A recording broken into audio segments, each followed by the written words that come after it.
So, welcome all to our breathing space mindfulness meditation for today. What is it, the 27th of April? Today, we will continue with our reading through Falling Awake by Jon Kabat-Zinn. And today, we're into the first chapter, The Mystery of the Senses and the Spell of the Sensuous.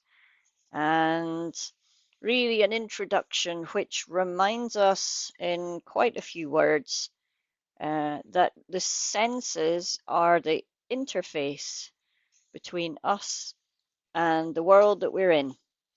And as we cultivate our mindfulness, our being aware of our lived experience, the invitation today in your meditation is to connect to your senses. So the senses that give us awareness of the external world, but also the senses that connect to our internal world. And really just to be aware of that flow of information, of sensation that might arise and fade as we go through the meditation. And also just a reminder, as we all know, that falling awake means coming into what is present, arriving into whatever happens to be here today, particular circumstances or situations that we're all in tend to resonate with us in different ways. So today's practice, a chance just to connect with what is alive in you and to then see how that is felt or experienced throughout the body, the thoughts, the emotions. So I've seen that while I'm doing my introduction, you're all settled down and ready to go. So let's begin. So coming into a sense of the body,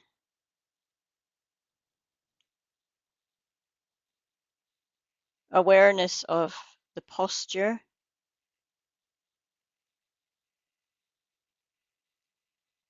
perhaps today you're sitting or lying.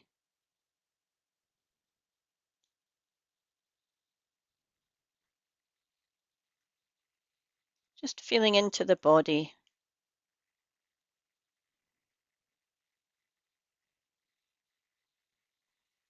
becoming aware of points of contact or places where muscle or bone support your posture.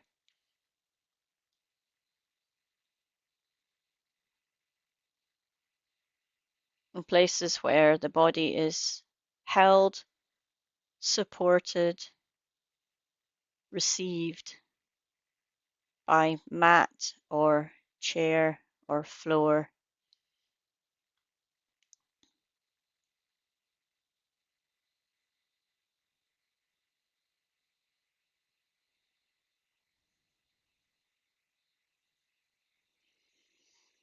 And as we become aware of this, a sense also of slowing everything down.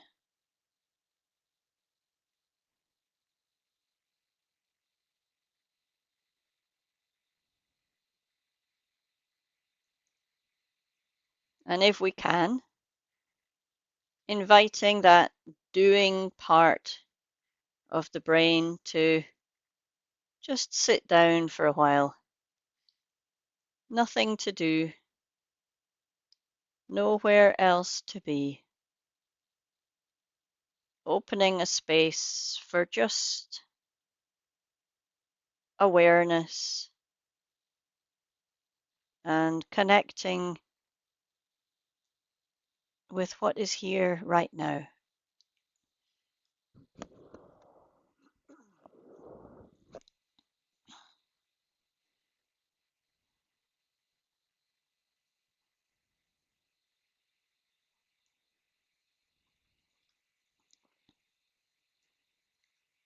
Maybe a sense of the feet or the hands,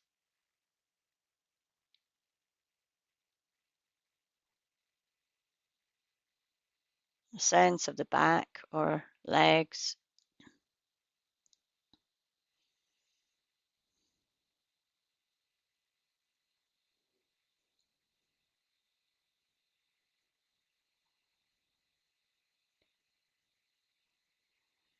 A sense also perhaps of the movement of breathing within the body.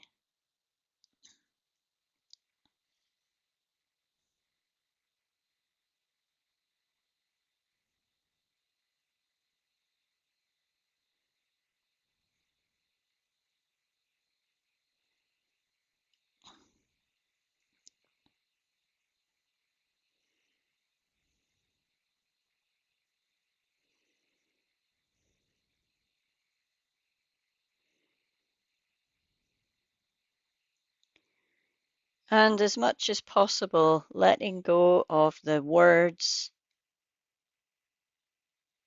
the dialogue of here I am meditating, and just dropping beneath those words into the language of the body,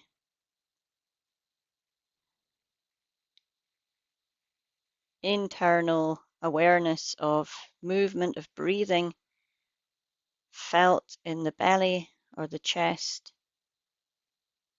in the throat, the mouth, or the nose.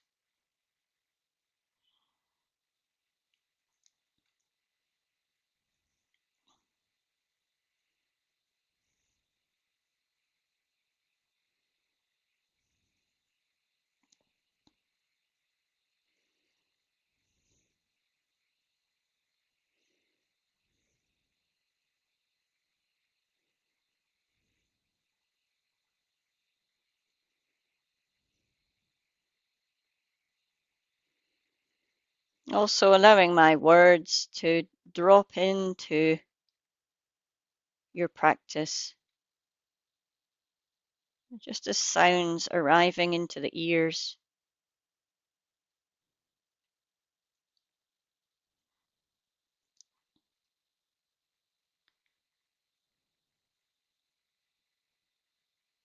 And really just allowing your practice to happen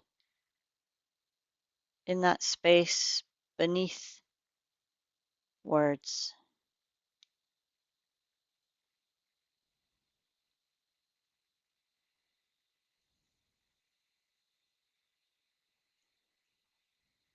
Simply following the movement of in-breath and out-breath.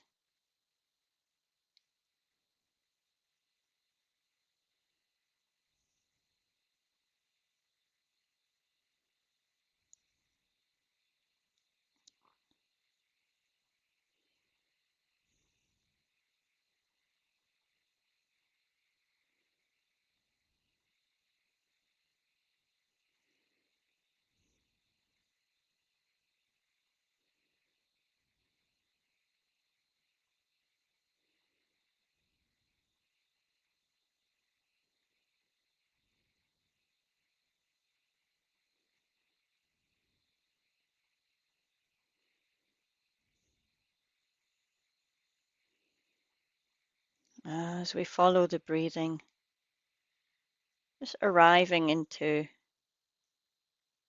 practice, falling awake.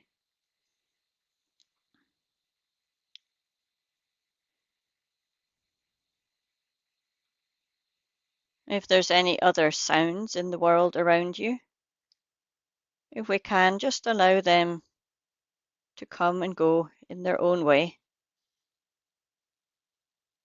noticing how the sense of sound, of hearing, connects us to the environment we're in,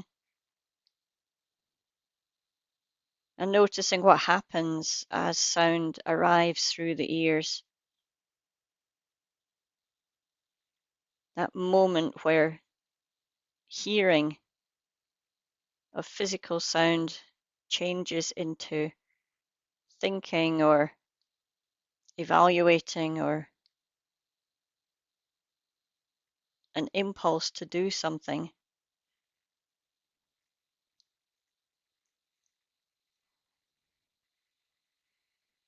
if we have any energy within us today that's particularly restless or fidgety, can we also just notice and observe that as an energy, as a series of sensations in the body, and just be curious what happens as these things come into awareness.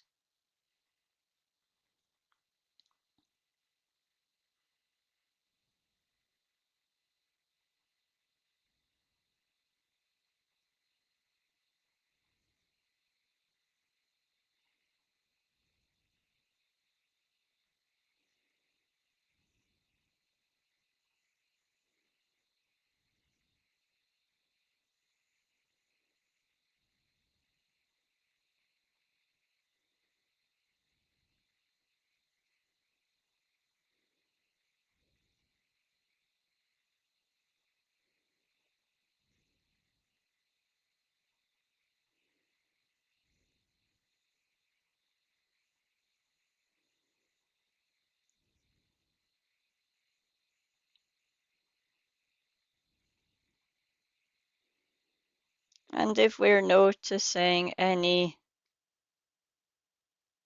tendency towards looking for an outcome today or expecting the meditation to be a certain way, and well done for being aware of that. And we can also notice what happens as the meditation unfolds.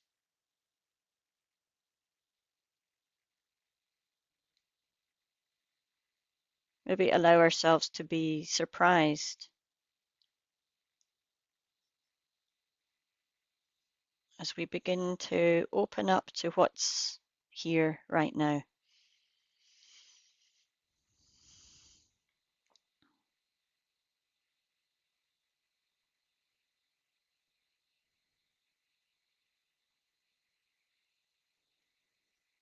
Let's begin on an in-breath by inviting attention down into the feet.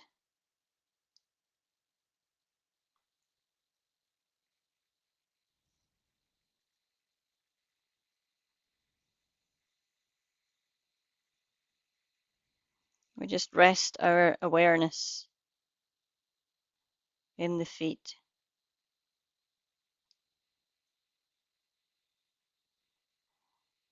And perhaps begin through the senses to explore the feeling of bone or muscle or skin, what it's like to discern the different sensations of being aware of bone, of muscle, of skin.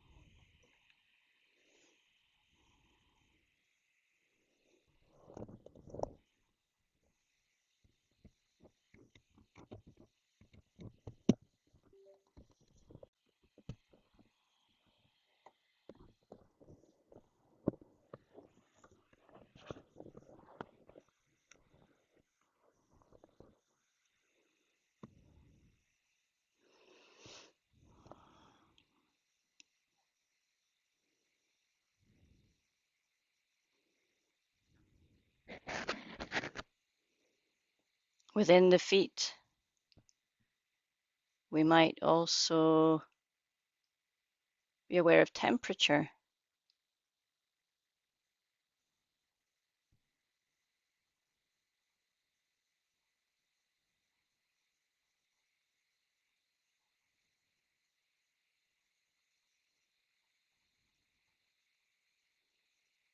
A sense of warmth or coolness, and maybe different temperatures in different parts of the feet.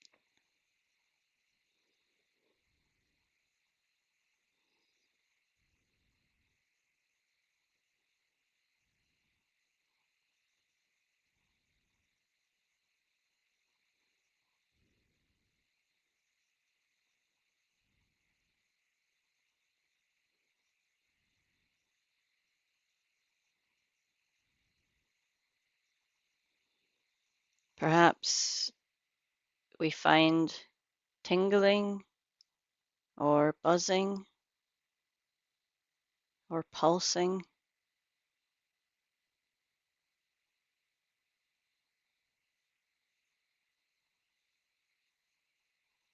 Just lingering to explore how we feel all these different things through the senses, the nerve endings, and how the messages that travel from the feet through to the brain come into awareness.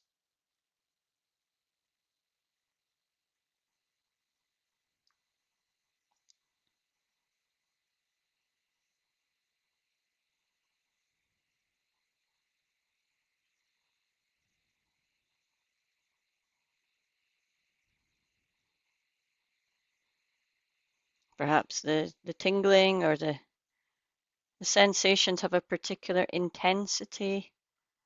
Some might feel quite strong. They're easy to be aware of. Maybe others are more subtle, more nuanced.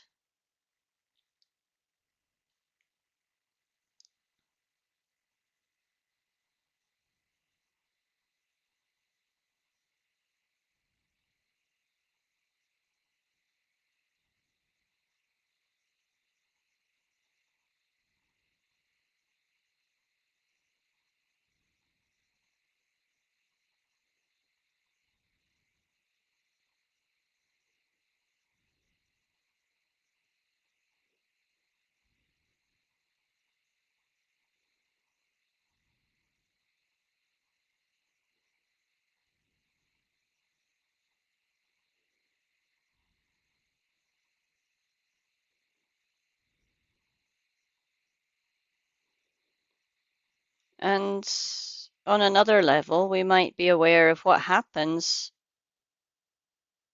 when those signals come into awareness. There might be a reaction somewhere, an emotion, a thought, a sense of liking this or disliking this, a sense of boredom or ease.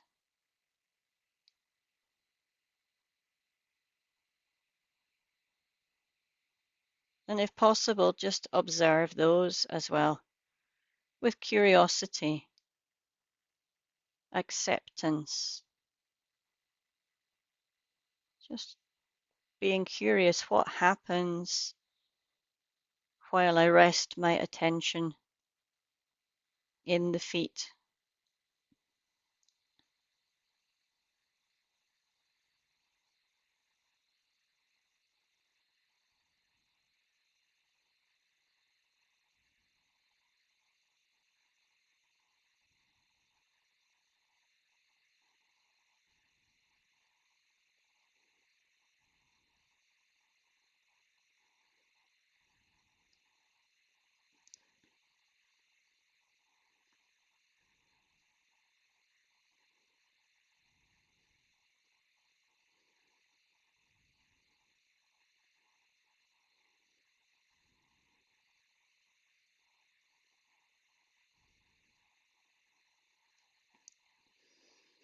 Perhaps the feet have different sensations. Maybe they're arranged in a different way, or they've got different points of contact or temperature.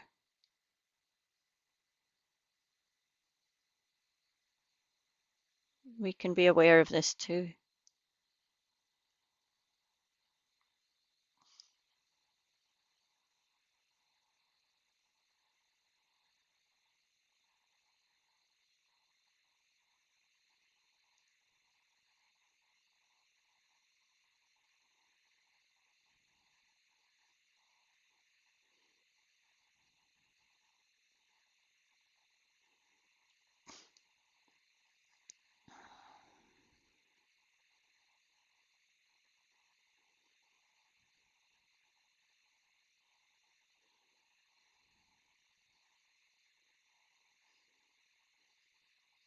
And if there's anything that's kind of getting in the way of just being with the feet, a sense of resistance, and maybe resistance in thinking or a sensation in the body, or maybe even just a numbness, an inability to connect to any sensations in the feet. What's it like just to be aware of that, to be aware of the resistance, to be aware of restlessness, to be aware of not feeling very much at all? Can we just make that our practice? Being with what is.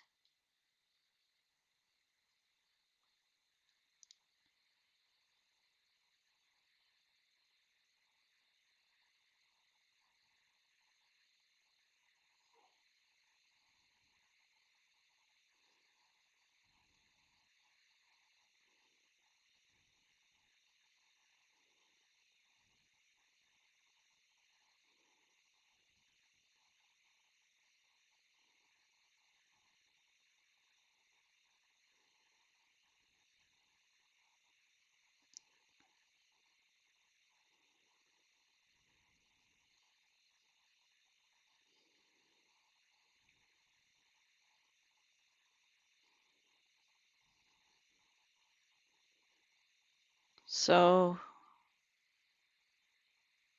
we're going to let go of our feet now. So on an in-breath, recognizing everything that we were aware of in resting our attention in the feet, rest aware of any sensations or thoughts or emotions, reactions.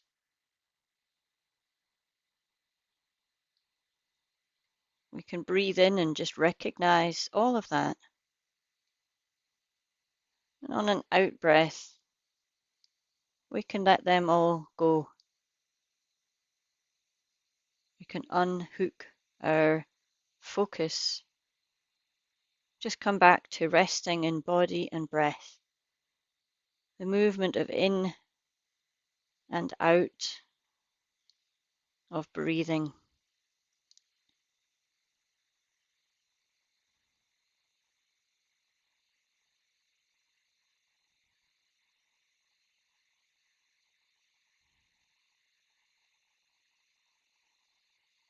Just notice what it's like to not really focus on anything at all. Just rest in the movement of breathing.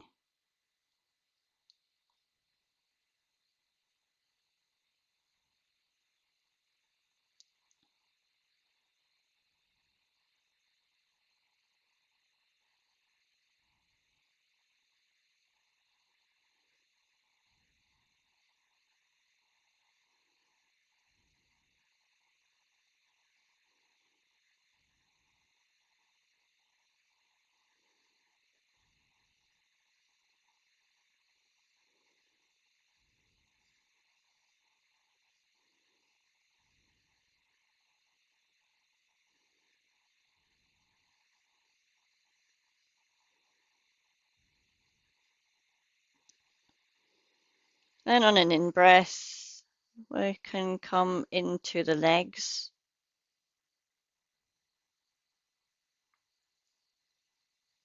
rest our attention in this part of the body. Maybe even notice that sense of arriving into awareness of the legs. Notice what happens as we do.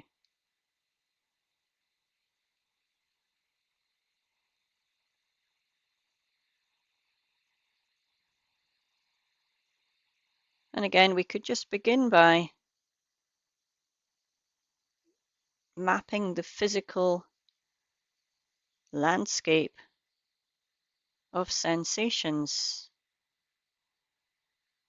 Can we discern the difference between maybe the bone of the lower leg, places like the shin where the bone is very close to the skin,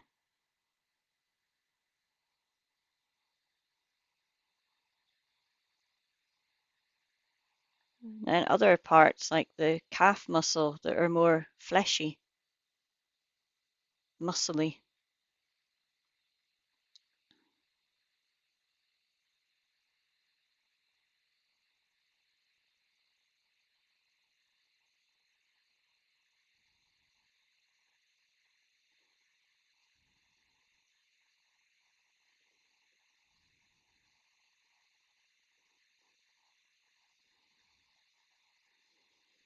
What happens when we explore the knee joint, the softness at the back of the knee,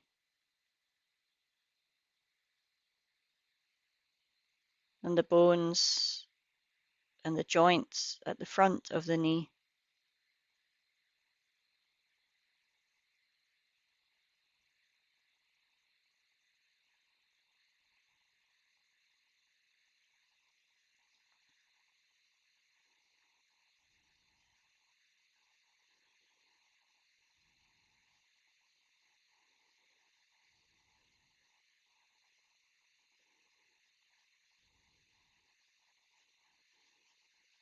And then as we move up through the thighs,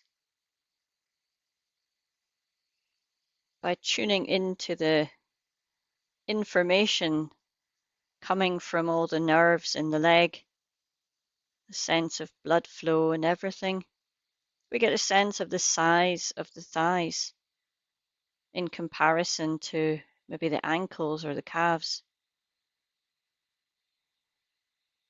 the sense of the girth of these muscles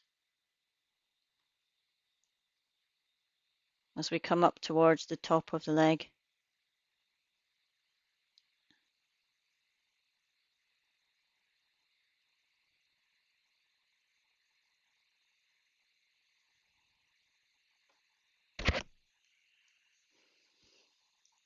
And now we've kind of recognized the whole landscape, maybe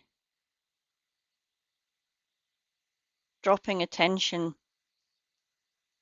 just into the legs and waiting to see if any particular sensations come into awareness. Any tingling or buzzing or pulsing.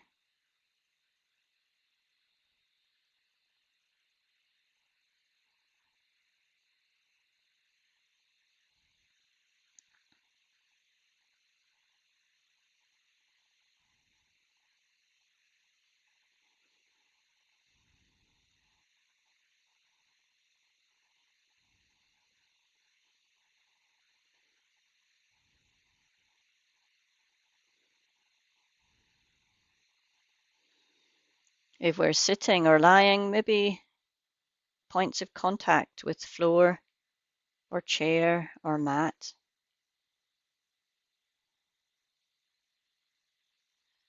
And those might have a particular quality of softness or hardness, temperature, intensity.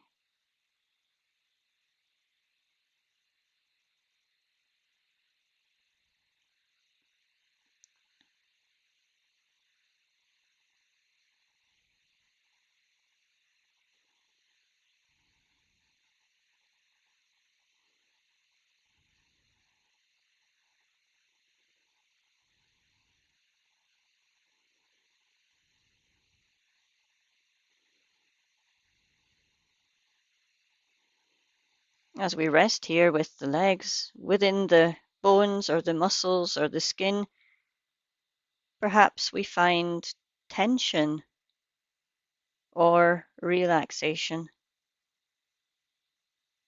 What happens as we notice? What happens as we rest our attention into the qualities of those sensations?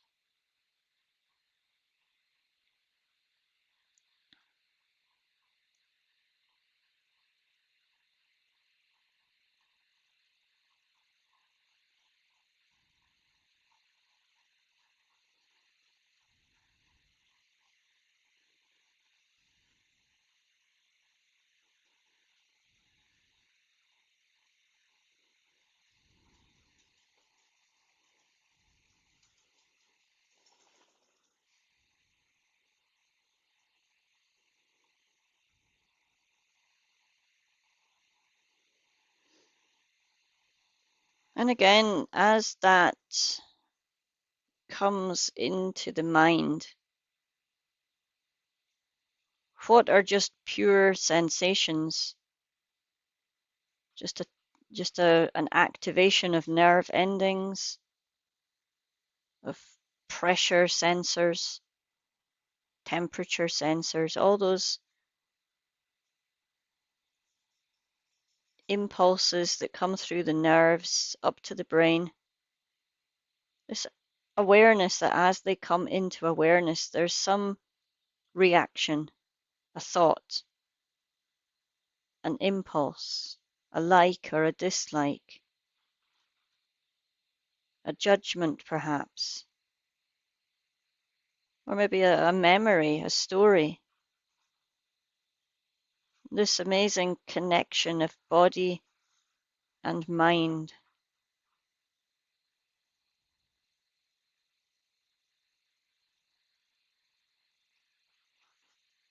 And really, there's no right way or wrong way to feel or to react or to think, but just to be curious of any reactions that come up. Maybe they're felt in different parts of the body.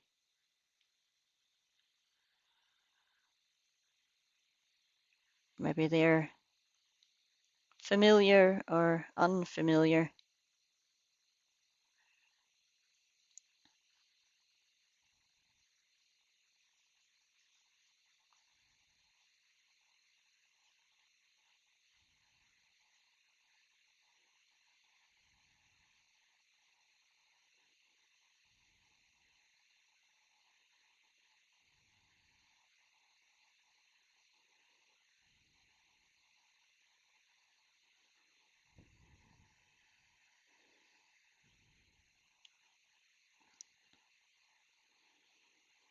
As we fall awake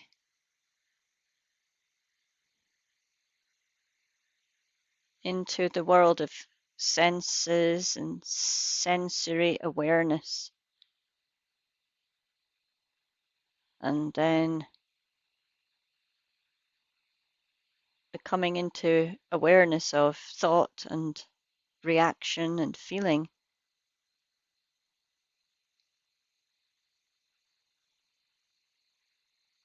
Remembering there's no action required right now. Even if the mind has a habit of telling us, I should do this or I could do that. Once we've noticed the thought,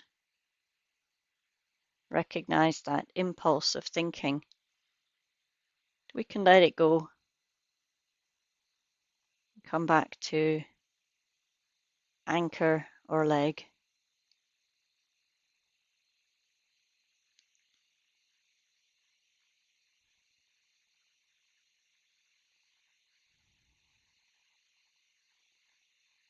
On an in-breath, recognizing anything and everything that we have noticed while resting attention in the legs.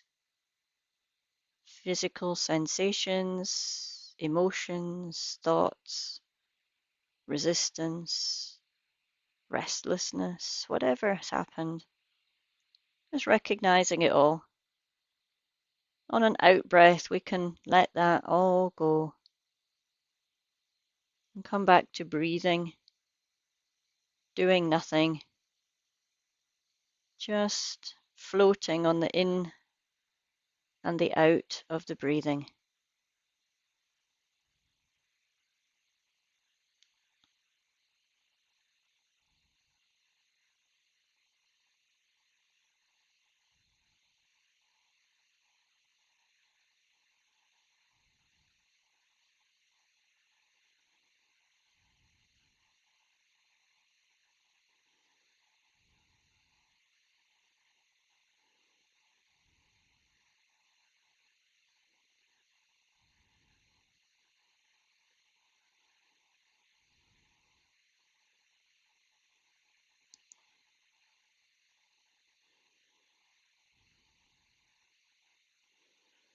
Then on an in breath, let's invite now awareness into the pelvis, the pelvic region.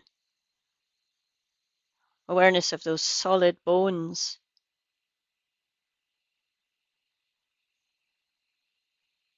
pelvic girdle, perhaps also aware of the hips, where the legs connect to pelvis,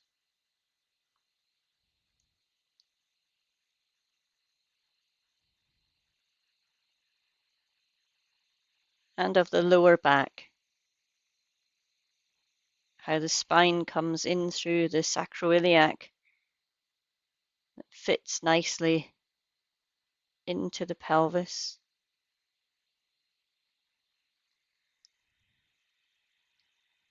If you're sitting or lying, then can we sense into those sensations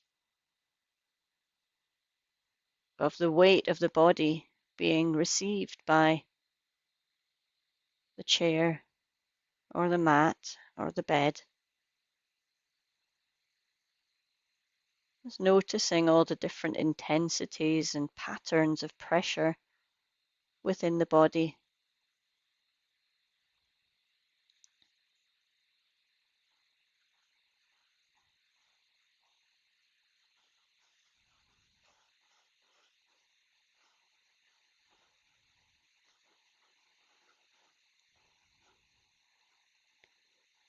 And through this, maybe an awareness of how that feels differently in muscle or bone.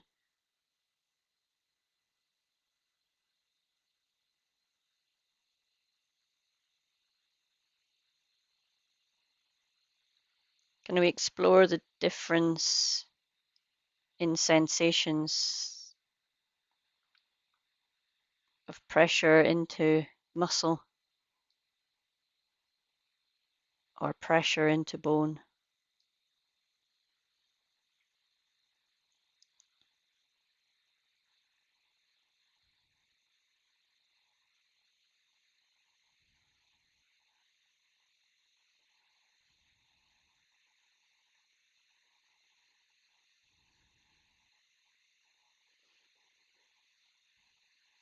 Recognizing also, of course, all these very delicate organs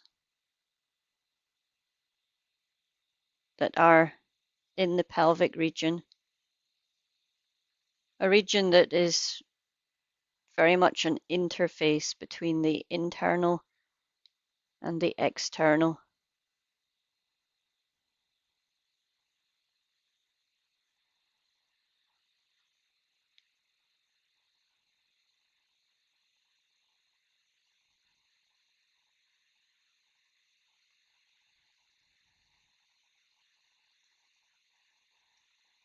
What happens when we sense into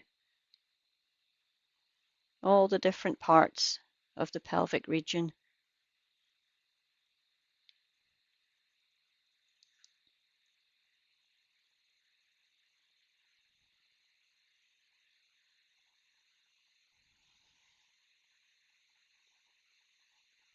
And again, being aware of any emotions or thoughts that come up around this.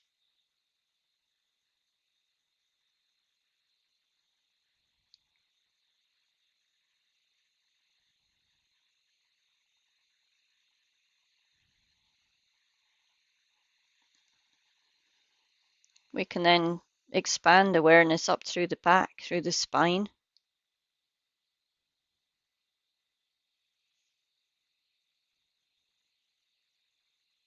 Whether sitting or lying, can we explore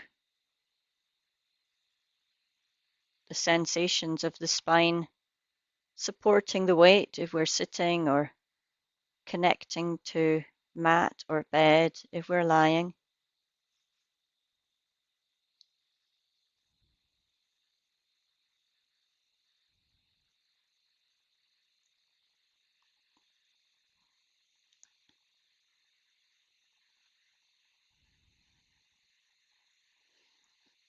As we travel up the spine, we can be aware of shoulder blades,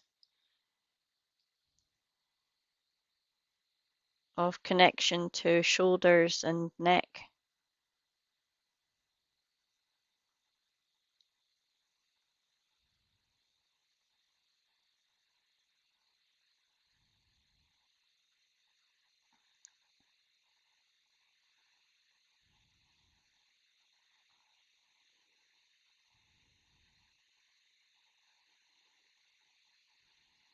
And then within the muscles of the back,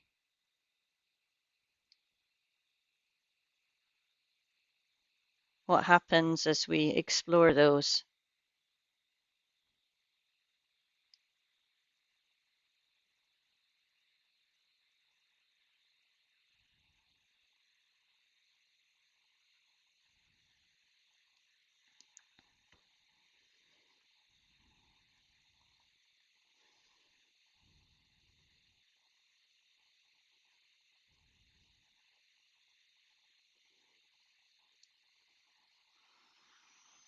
And even on the skin, perhaps a sense of temperature, pressure, tingling, itching.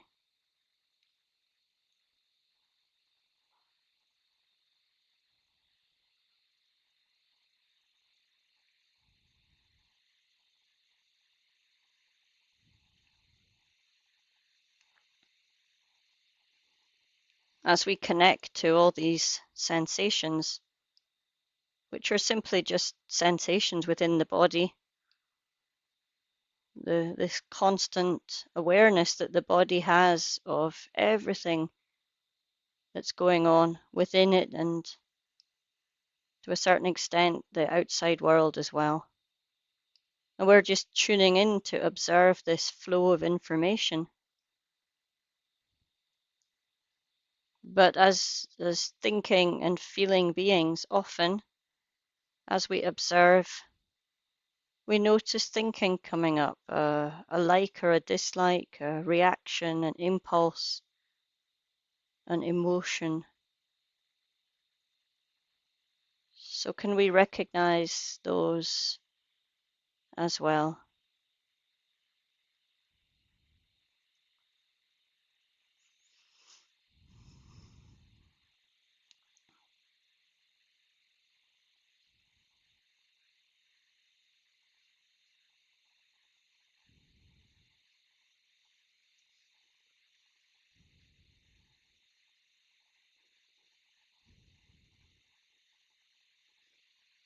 And then when we're ready, on an in-breath, we can just recognize all that we were aware of while resting in the back. On an out breath, we can let that all go.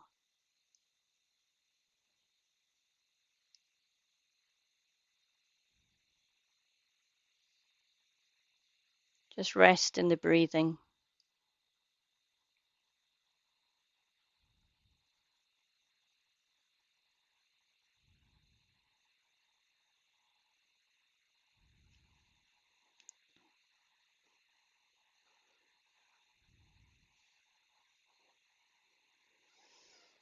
On an in-breath, let's invite attention now through the shoulders. Can we be aware of the bones of shoulder, collarbone, shoulder blade, the upper ribs,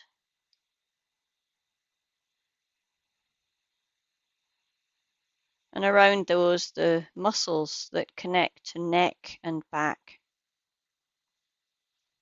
the front of the shoulders as well as the back, connecting to muscles in the chest and the throat.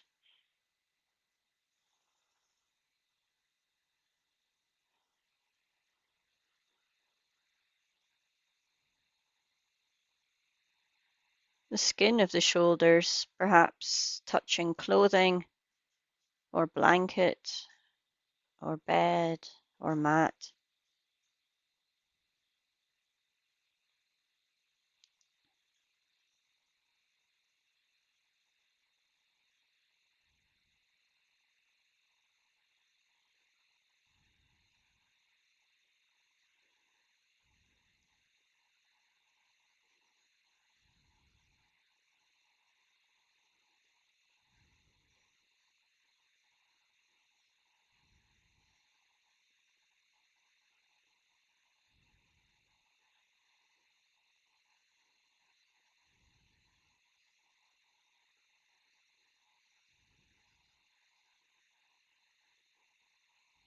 From there down the arms, we can follow the solid bones of the upper arm,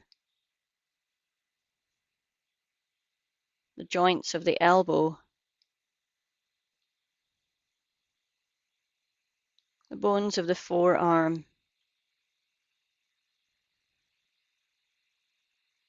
all the little bones of the wrist, maybe even discerning the little bones within the hands and the fingers.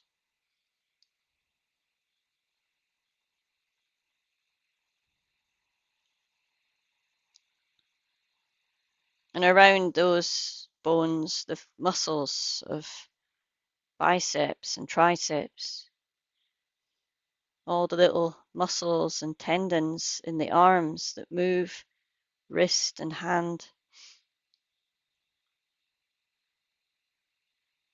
the muscles and the flesh within the backs and the palms of the hands, the tips of the fingers and maybe even the fingernails. So we can explore all these different sensations.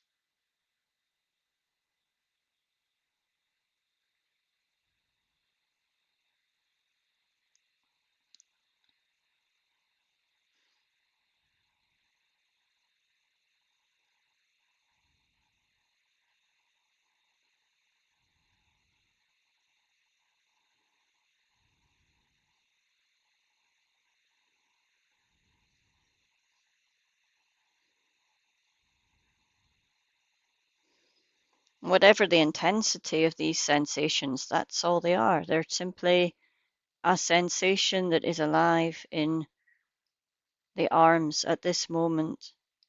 We can be curious and explore intensity or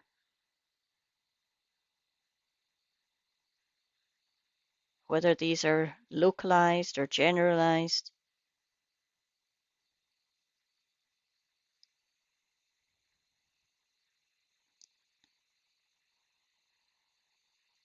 We can explore the difference between a strong sensation and something that's more subtle or delicate.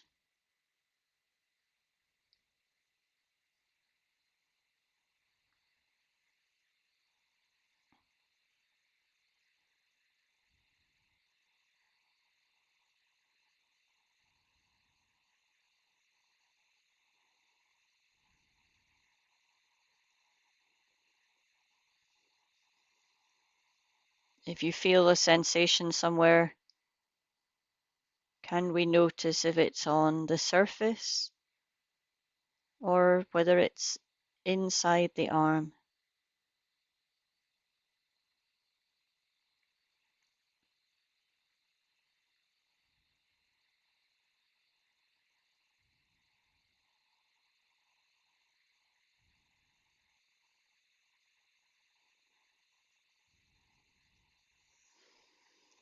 And again, if there's any thoughts or feelings coming up around these stories or questions or impulses to fix or to change, to judge as good or bad, we can be aware of these too. Curious ways that the mind reacts to the flow of information that's coming in from the arms.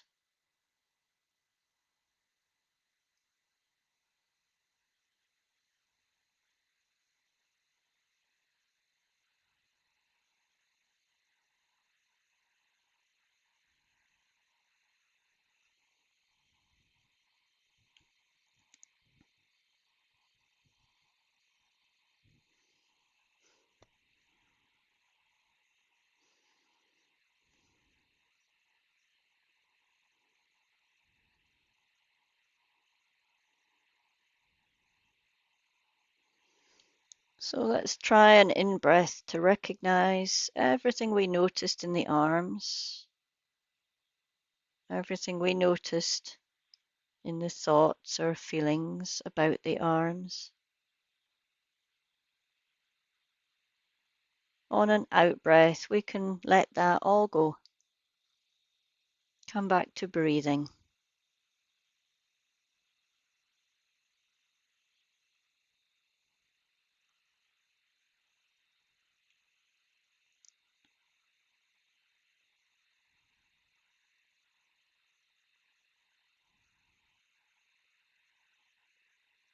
And on an in-breath, let's visit the throat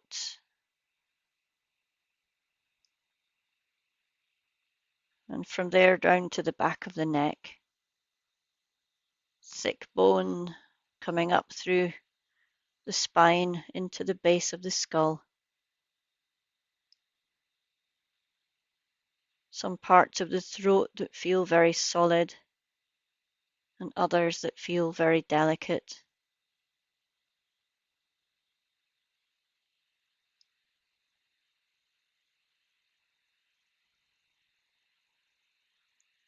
Perhaps even a sense of the movement of air entering and leaving through the throat from the lungs.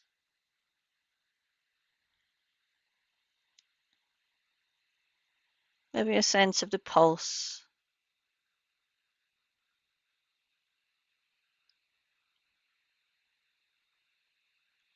Of course, maybe something on the skin, air or clothing or cushion.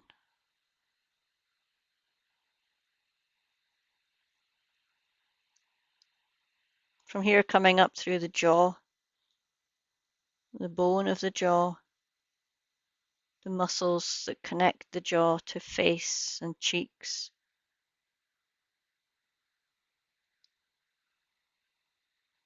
The teeth and the tongue, the inside of the mouth. A whole range of sensations here, of humidity and temperature, maybe even taste.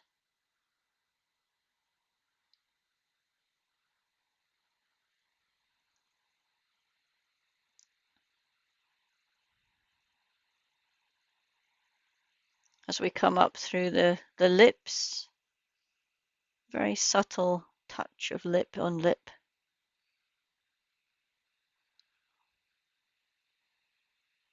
Maybe compare that to the intensity of feeling the head resting on a cushion or the weight of the head on the spine.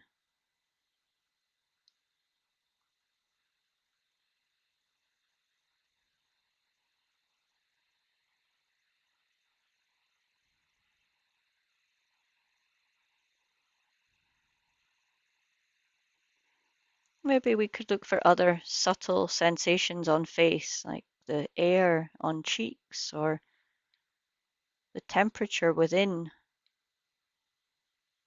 or the very subtle touch of eyelids.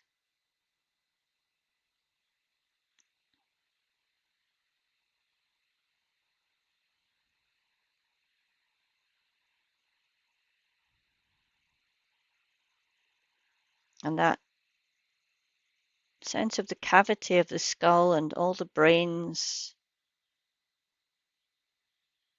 finite and yet infinite.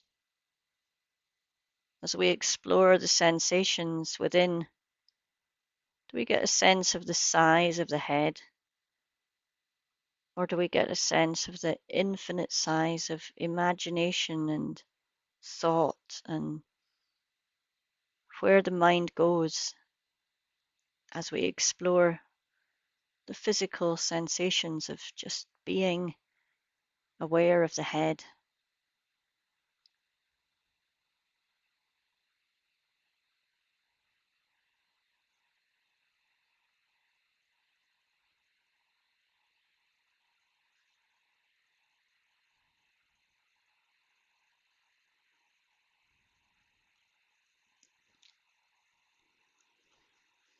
So on an in-breath, let's recognize anything that we've explored up in the head.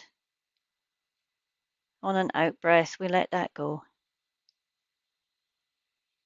On an in-breath, can we rest our attention in the chest, the belly, the movement of breathing, the body as a whole?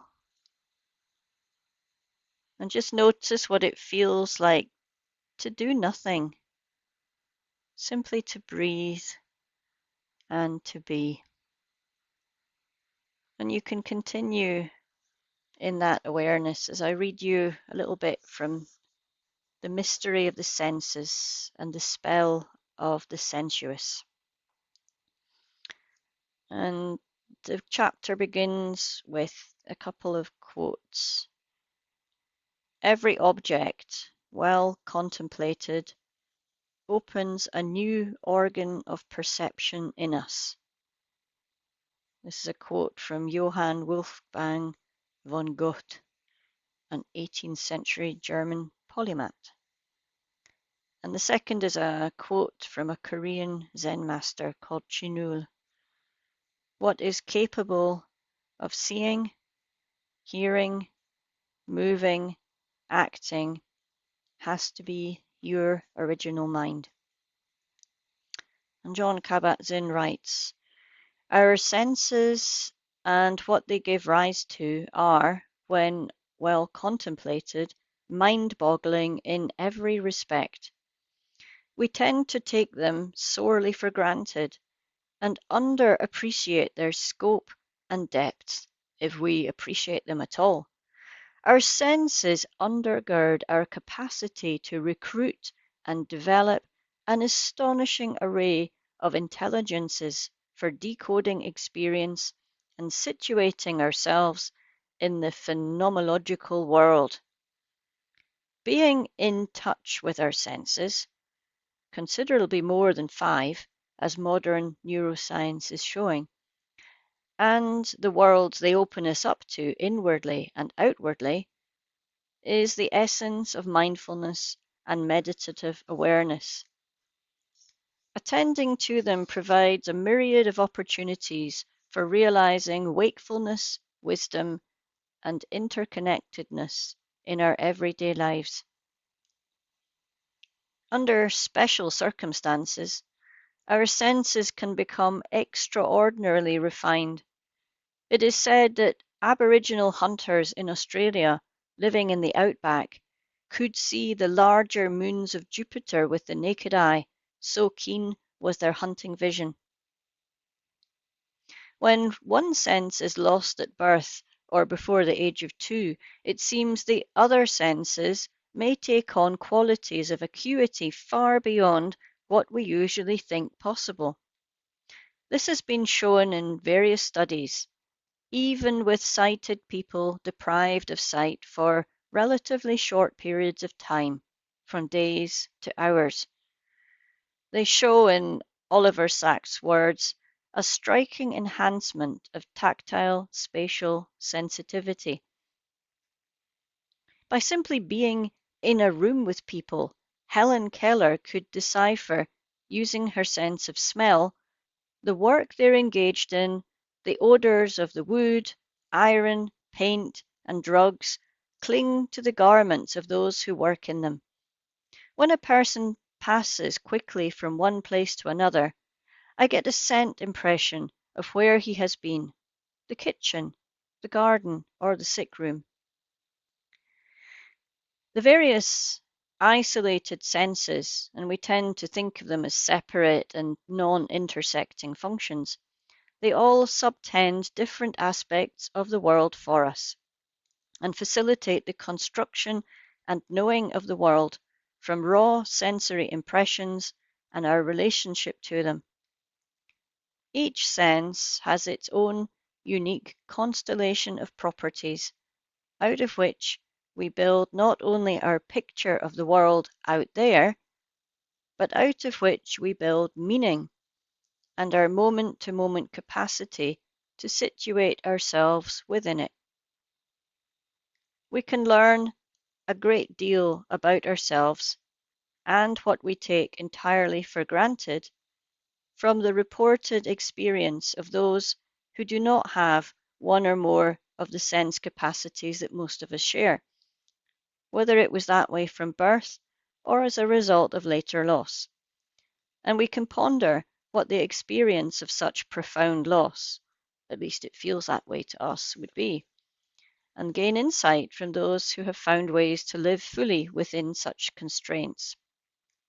Thus we might come more to appreciate the gifts of those senses available to us in this moment, and of our virtually limitless potential to put them to use in the service of our own hopefully always growing awareness of the inner and outer landscapes of our lives. For what we know only through the full spectrum of the senses, coupled with the capacity of mind that we might call knowing itself, its own kind of sensory and integrative function. Helen Keller writes, quote, "I'm just as deaf as I am blind. The problems of deafness are deeper and more complex than those of blindness. Deafness is a much worse misfortune, for it means the loss of the most vital stimulus, the sound of the voice that brings language, sets thoughts astir, and keeps us in the intellectual company of man. If I could live again, I should do much more than I have for the deaf. I have found deafness to be a much greater handicap than blindness." And the poet David Whyte describes the experience of his deafness as seldom being devoid of a sense of sound. And he writes, "Suppose it's a calm day, absolutely still, not a twig or leaf stirring. To me it will seem quiet as a tomb, though the hedgerows are full of noisy but invisible birds. Then comes a breath of air, enough to unsettle a leaf. I will see and hear that moment like an exclamation. The illusory soundlessness has been interrupted. I see as if I heard a visionary noise of wind in a disturbance of foliage. I have sometimes to make a deliberate effort to remember I'm not hearing anything because there is nothing to hear. Such non-sounds include the flight and movement of birds, fish swimming in clear water. I take it that the flight of most birds, at least at a distance, must be silent, yet it appears audible, each species creating different eye music, from the nonchalant melancholy of seagulls to the staccato of flitting tits. John Hull, who lost his sight completely in his late 40s, gradually experienced a loss of all visual imagery and memory, and a descent into what he calls deep blindness.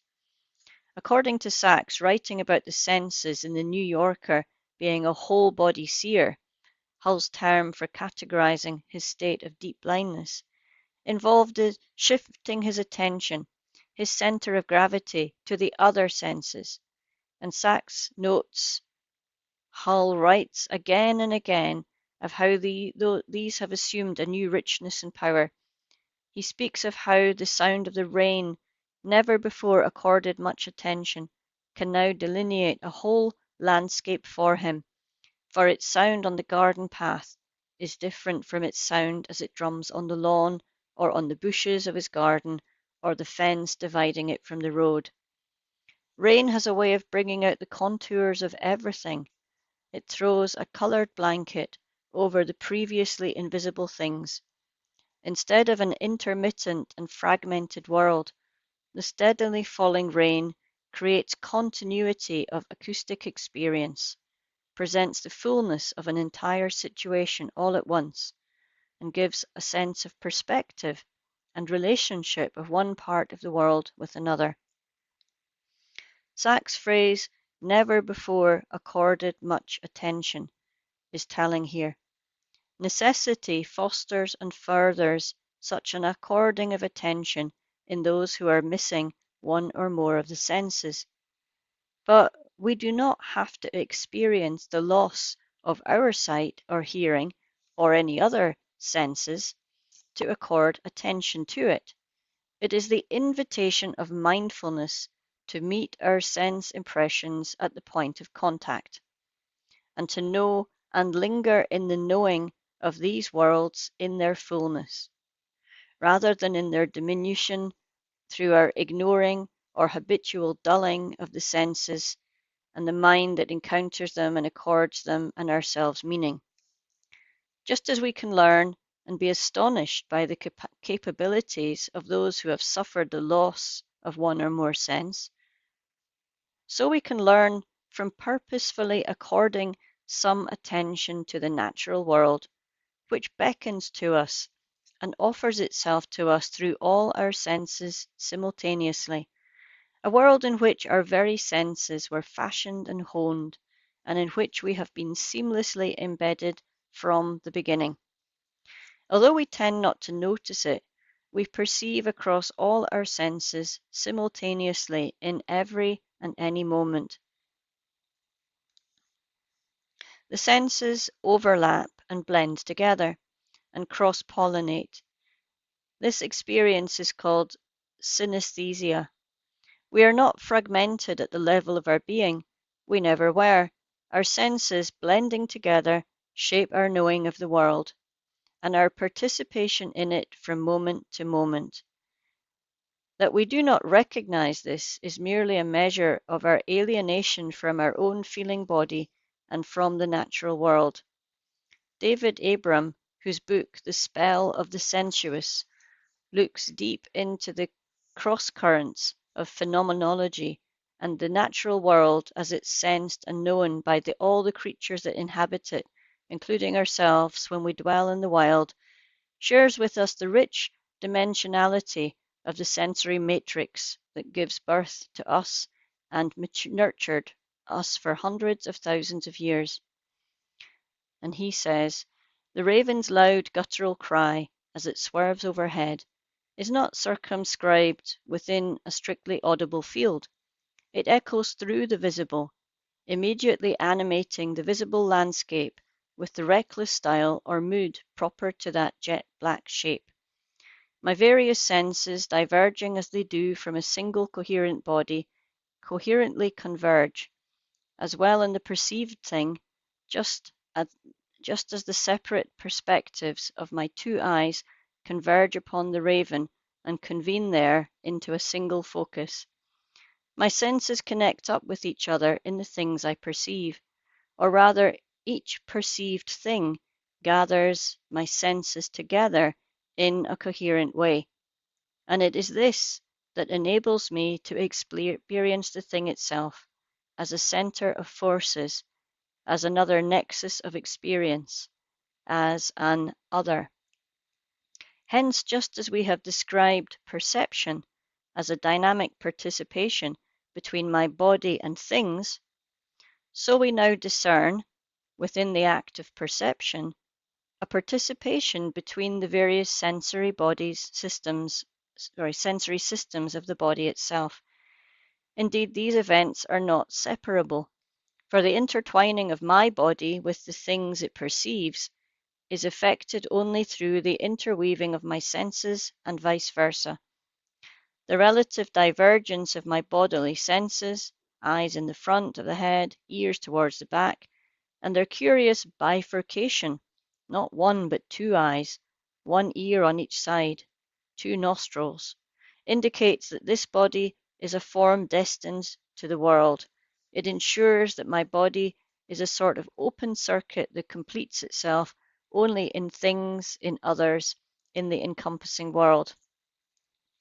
And Jon Kabat-Zinn finishes his chapter by saying, immersed and embedded in the natural world, we only know it through our senses, and we are known through the senses of other beings, including beings that are not human, but who sense us all the same in their own ways, whether it be a mosquito looking for lunch, or birds announcing our arrival in a forest glen. We are part of this landscape, we grew up in it, and are still the possessors of all its gifts. Although compared to our hunter and gatherer ancestors, ours may have atrophied somewhat for lack of use. But the spell of the sensuous, in Abram's enticing and entrancing phrase, is no further than the sound of the rain taken in, or the feel of the air on your skin, or the warmth of the sun on our backs, or the look in your dog's eye when you come near. Can we feel it? Can we know it? Can we be embraced by it? And when might that be? When, when, when, when, when? So well done for your practice today, for taking a little tour of your body and your bodily senses and your awareness of sensations. And well done for noticing how our mind is always making meaning of what we experience, of taking us into stories and thoughts. And well done for noticing that this also has an emotional charge to it sometimes. Well done for being here and for doing your practice. And I'm going to end the recording fairly soon, so why don't you just take a few moments to open your eyes, wiggle your fingers and toes, maybe stretch a little bit. Maybe you might want to yawn or sigh. And when you're ready, we can come back to our screens just for the last few minutes together.